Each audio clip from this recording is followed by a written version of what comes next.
네, 여러분 안녕하세요. 인사이드입니다.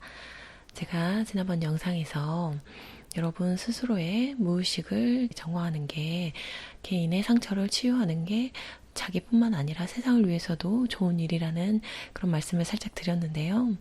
이것에 대해서 이제 자세히 말씀을 드릴게요. 제가 대학원에 다닐 때 영성 쪽 수업 중에 가장 인상 깊게 기억에 남는 말이 뭐냐면, 우리가 이렇게 개인 무의식을 정화를 함으로 인해서 청소년의 자살률을 낮출 수도 있고, 전쟁을 막는다든지 어떤 지구를 위한 그런 선한 영향력을 끼칠 수 있다는 거예요. 당시에는 그게 가능할까? 어떤 원리로 그런 일이 일어날 수 있지? 이제 이런 생각을 했었어요. 그때 당시만 해도 제가 영성에 대해서 아는 것도 많지 않고 그랬기 때문에 굉장히 임팩트는 강한데 약간의 의심, 이런 걸 포함한 그런 이야기였어요. 그리고 이제 세월이 흘러서 나중에 가능하겠구나라고 그런 것들을 또 배우게 되는데요. 이제 이것을 진화심리학적인 부분으로 설명을 드리면, 우리들은요, 우리가 태어나기까지 굉장히 많은 선조들이 있었죠. 후손을 남기는 데 성공한 굉장히 많은 수의 조상이 있었단 말이에요. 근데 그 조상들의 생존 기제가 자손들에게 이렇게 DNA로서 전수가 됐다는 건데요. 이것의 증거로 이야기하는 것들 중에 하나가 우리 착시현상 보면 되게 재미있고 흥미롭죠. 가로선보다 세로선이 똑같은 길이일 때 같은 길이라고 하더라도 더 길게 느껴지는 게 있어요. 이거는 인간이 높은 곳에 올라갔다가 떨어지면 이제 죽을 수 있기 때문에 세로를 더 길게 지각하게 하는 그런 특성이 있다고 해요. 그리고 태어나서 한 번도 거미나 뱀을 본 적이 없는 아이들의 경우도 거미나 뱀을 보면 굉장히 겁에 질리고 혐오하고 도망가는 그런 현상을 볼 수 있는데요. 이런 것도 인류에게 어떤 위협이 되는 그런 개체들은 무의식의 위험 요소로 지각이 되게끔 들어있다는 거죠.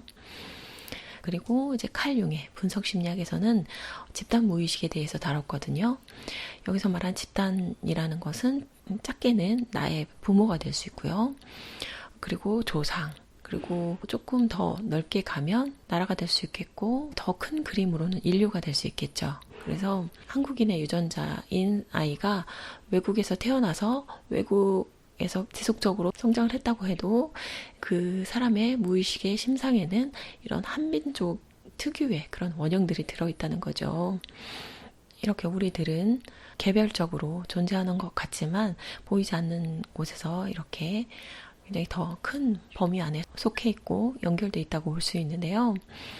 이를 영성에선 어떻게 표현하냐면, 우리는 어떤 본성, 참나의 바다가 이렇게 일렁이고 있을 때 그 바닷물의 일렁임으로 인해서 탁 튀어오른 그런 하나의 물방울, 그 개체성이 우리 사람 하나하나의 어떤 인생의 경험이라고 할 수 있을 텐데요. 본인의 무의식을 다 정화하고 의식 수준이 어느 상태 이상으로 올라가신 분들의 경우는 이제 내가 이런 개별적인 물방울이 아니라, 내가 원래 바다에서 왔고 사실은 내가 바다구나 라는 것을 깨닫는다고 하죠. 그리고 이런 개개인의 무의식뿐만이 아니라 인류의 무의식도 이제 정화하기 시작하는데요. 이제 속도 자체가 다르죠. 지난번에 심리적인 자기 돌봄에 있어서도 빈익빈 부익부가 있다고 말씀을 드렸는데요. 이런 것처럼 개인 무의식에 에고가 많은 사람은 속도가 더디고 감정을 바라보는 것도 굉장히 두렵고, 그런데 반해서 이제 그 단계를 지난 사람들의 경우는 인류 집단의 무의식, 예를 들어서 전쟁으로 인한 아픔, 기아로 인한 아픔, 어떤 장애로 인한 아픔 등 인류가 겪었던 많은 고통들에 대해서도 이제 해결을 하시는 거죠.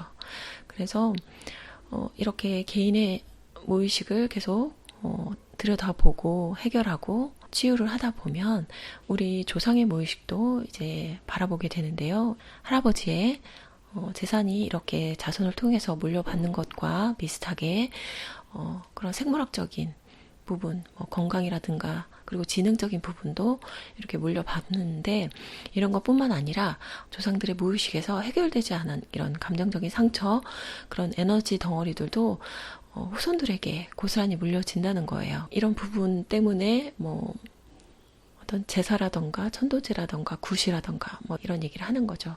근데 그런 얘기를 들으면 사람은요, 나에게 보이지 않고 내가 알 수 없는 영역에 대해서는 굉장히 공포심을 느끼기도 해요. 그래서 부당한 비용을 지불한다거나 제대로 해결을 안 해주면서 어떤 돈만 요구하는 그런 곳에 뭐 가스라이팅을 당할 수도 있고요.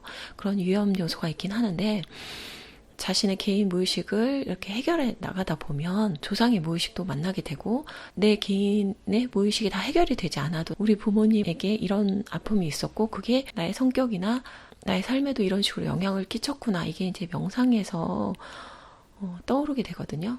이런 부분이 미심적이거나 어떤 두려워할 만한 그런 세계가 아니라 우리가 조금만 내면을 들여다보면 볼 수 있는 그런 영역의 일이라는 거예요. 뭐 퇴마라던가 빙의라던가 구술하고 이런 얘기 들었을 때 약간의 공포심이라던가 어떤 알지 못하는 세계에 대한 의심, 이런 게 들 수 있고요. 저 역시도 그런 과정을 거쳤거든요. 그런데 이게 내 내면을 들여다보면 내 안에 나의 개인 무의식과 집단 무의식들이 이렇게 차곡차곡 쌓여 있기 때문에 충분히 개인적인 노력으로 들여다볼 수 있는 영역이라는 걸 말씀을 드리고요. 이제 이 영상을 찍는 가장 근본적인 목적은 내가 나의 상처를 돌보는 것이 결코 나만을 위한 것이 아니다. 그것이 또한 세상에 공헌하는 또 선한 영향력이기도 하다는 것을 말씀드리고 싶은 거고요. 그렇기 때문에 나를 위해서, 그리고 또 세상을 위해서 자신의 상처를 돌아보고 치유하는 그 과정을 꼭 밟아 나가시길 바라고요. 조상의 알 수 없는 얘기를 하면서 너무 많은 돈을 요구하거나 자신을 조종하려고 하는 그런 사례도 들어본 적이 있는데, 그런 거는 좀 주의하셨으면 좋겠어요. 그래서 항상 세상에 너무나 많은 지식과 방법들이 있지만 어떤 것이 맞고 어떤 것이 틀린지 잘못됐는지 판단하는 거는 정말 내 내면에 물어보고 그 기준을 잡아야 되거든요. 그러기 위해서라도 내면 깊은 곳에 질문을 하고 소통을 하는 그런 능력을 길러내시면 좋을 것 같습니다. 오늘 영상은 여기까지고요. 여러분의 삶에 도움이 되고 자신을 치유하는데 어떤 동기가 되는 그런 영상이길 기원하면서 이번 영상도 마치겠습니다. 시청 감사드리고요. 다음에 또 다른 영상으로 찾아뵙겠습니다. 감사합니다.